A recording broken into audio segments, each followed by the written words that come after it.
جس کو سب امین کہتے ہیں، جس نے سب کے دلوں میں گھر کیا ہوا ہے، وہ خود ان چاروں بزرگوں سے محبت رکھتا ہے، عقیدت رکھتا ہے، یعنی ہمارے پیارے نبی حضرت محمد صلی اللہ علیہ وسلم۔ لیکن اس وقت تک آپ پر وحی آنا شروع نہیں ہوئی تھی، مگر آپ ان سب سے دور اور بہت دور جا کر تنہائی میں بیٹھ کر خدا کو یاد کیا کرتے تھے اور دعا کیا کرتے تھے کہ یا اللہ ہمیں سیدھا راستہ بتا، صحیح راستہ بتا۔ اور وہ جگہ جہاں پر تنہائی میں بیٹھ کر حضور اللہ کی عبادت کیا کرتے تھے، وہ مکہ سے کچھ دور تقریباً 11-12 کلومیٹر کے دوری پر ایک پہاڑ ہے جبل نور، اس میں ایک غار ہے جس کا نام حرا تھا۔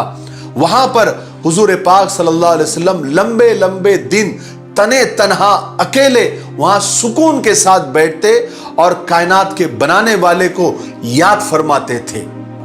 ہر سال جب رمضان کا مہینہ آتا تھا تو آپ صلی اللہ علیہ وسلم سب سے الگ تھلگ اس غار میں جا کر بیٹھ جایا کرتے تھے۔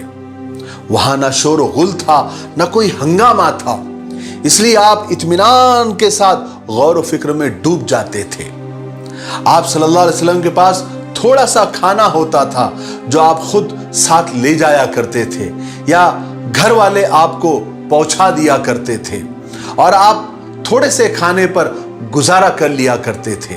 اسی طرح آپ کے دن اور راتیں گزرتی اور آپ سوچتے رہتے، جہاں حق اور سچائی کو دیکھتے اس طرف جھک جاتے اور جسے برائی سمجھتے اس سے پرہیز کرنے لگ جاتے۔ آپ سوچتے کہ جس دنیا میں آپ زندگی گزار رہے ہیں اس کی حیثیت کیا ہے، اس کا راز کیا ہے۔ آپ چاہتے تھے کہ یہ پردے ہمارے سامنے سے ہٹ جائے اور حقیقت کھل کے سامنے آ جائے۔ چنانچہ رسول پاک صلی اللہ علیہ وسلم اسی حال میں جوان ہوئے۔ اللہ نے آپ کو اپنی حفاظت میں رکھا اور تمام گندگیوں سے دور رکھا، پاک رکھا۔ اس کے بعد کئی سال اس طرح گزرے۔ رسول پاک صلی اللہ علیہ وسلم کے دن اور رات اسی طرح آپ گزارتے۔ تھوڑے تھوڑے وقفے سے آپ کئی دن غار میں چلے جاتے، اور جب رمضان آتا تو آپ پورا مہینہ وہیں پر گوشہ نشین ہو جاتے، یعنی وہیں پر رہتے۔ پھر جب مکہ تشریف لاتے تو سب سے پہلے بیت اللہ جاتے، کعبے کا طواف کرتے، پھر حضرت خدیجہ اور اپنے بچوں کے پاس تشریف لاتے۔ حضرت خدیجہ رضی اللہ تعالیٰ عنہ بڑے پیار سے پوچھتی، آپ خیریت سے تو ہے محمد صلی اللہ علیہ وسلم؟ آپ بھی بڑے پیار سے جواب دیتے، خدا کا شکر ہے خدیجہ۔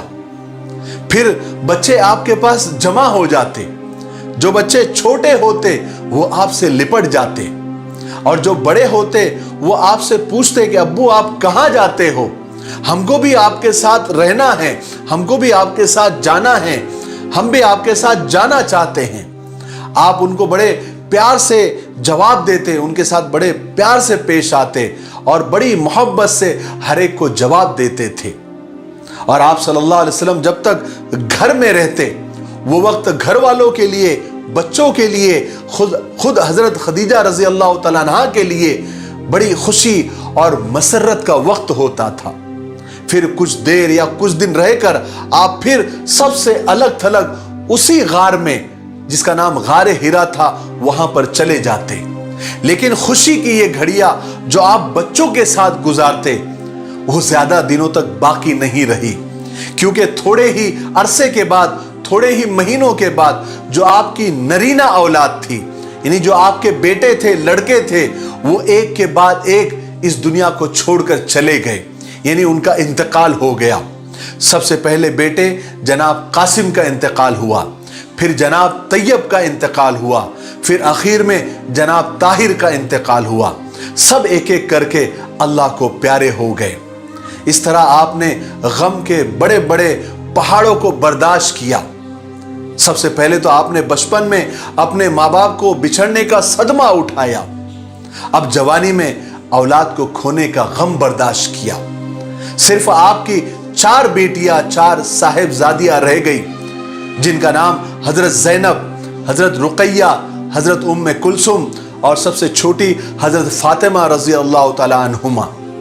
جب حضرت زینب رضی اللہ تعالیٰ عنہ جوان ہوئی تو آپ صلی اللہ علیہ وسلم نے حضرت خدیجہ رضی اللہ تعالیٰ عنہ کے بھانجے جناب ابو العاص ابن ربیع ابن عبد شمس سے آپ کی شادی کروا دی۔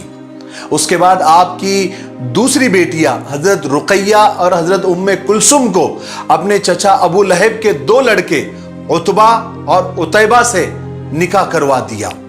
اب آپ کے پاس صرف آپ کی چھوٹی بیٹی حضرت فاطمہ رضی اللہ تعالیٰ عنہ رہ گئی، جو ابھی بچی اور کم عمر تھی۔ اس کے بعد آپ کا کوئی بیٹا نہیں ہوا، لیکن خدا کے فضل سے آپ کو ایک ایسا بیٹا مل گیا جو آپ کے لیے اولاد جیسا ہی تھا اور آپ اس کے لیے باپ جیسے ہو گئے۔ ہوا یہ تھا کہ ایک مرتبہ حضرت خدیجہ رضی اللہ تعالیٰ عنہ اپنے بھتیجے حکیم بن حزام سے ملنے کے لیے گئی۔ اس کے پاس ایک خوبصورت لڑکا تھا جس کا نام زید بن حارثہ تھا، جو انہوں نے یعنی حکیم بن حزام نے اوکاس کے بازار سے اس کو خرید کر لے آئے تھے۔ پہلے بازاروں میں غلام اور باندیا بیچنا اور خریدنا ایک عام بات تھی، تو حضرت خدیجہ رضی اللہ تعالیٰ عنہ کو وہ لڑکا اچھا لگا، پسند آیا۔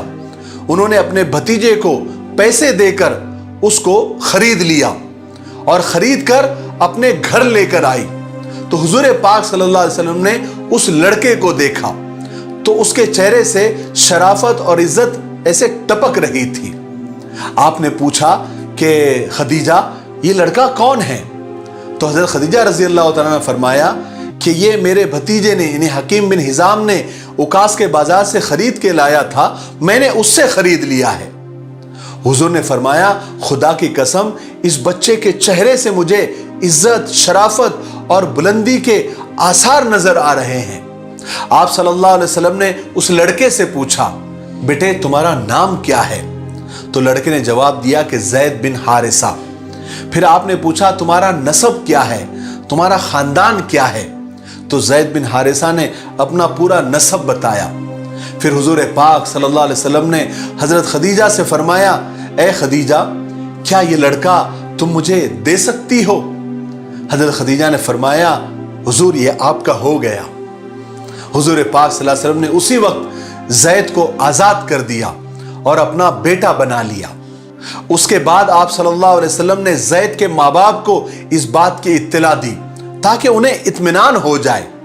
اس کے کچھ ہی دنوں کے بعد زید کے والد اور چچا حضور کے پاس آ گئے اور آپ سے کہا کہ ہم زید کو لینے کے لیے آئے ہیں، آپ زید کو ہمیں دے دیجئے۔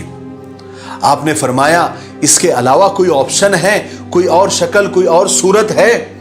تو انہوں نے پوچھا کہ وہ کیا ہے؟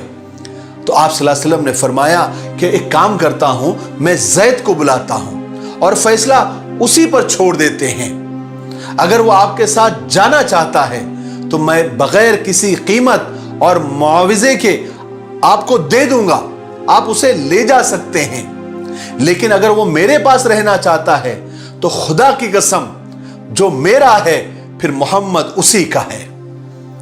انہوں نے کہا ان کو یہ بات پسند آئی، انہوں نے کہا کہ آپ نے تو انصاف سے بڑھ کر بھی زیادہ انصاف کی بات کی ہے۔ چنانچہ رسول پاک صلی اللہ علیہ وسلم نے حضرت زید کو بلایا اور فرمایا کہ زید میں تمہیں اختیار دیتا ہوں، چاہو تو ان کے ساتھ چلے جاؤ، چاہو تو میرے پاس رہو۔ حضرت زید نے جواب دیا کہ میں نہیں جانا چاہتا، میں آپ ہی کے ساتھ رہنا چاہتا ہوں۔ زید کے باپ حارثہ کو غصہ آ گیا، انہوں نے زید کو ڈانٹ کر کہا کہ تم اپنے ماں باپ کے مقابلے اور اپنی قوم کے مقابلے غلامی کو پسند کرتے ہو؟ تو حضرت زید نے رسول پاک صلی اللہ علیہ وسلم کی طرف اشارہ کر کے فرمایا کہ انہوں نے مجھے غلام بنا کر نہیں رکھا ہے، بلکہ میں خود اپنے دل سے ان کے سائے میں پوری زندگی بتانا چاہتا ہوں۔ سبحان اللہ۔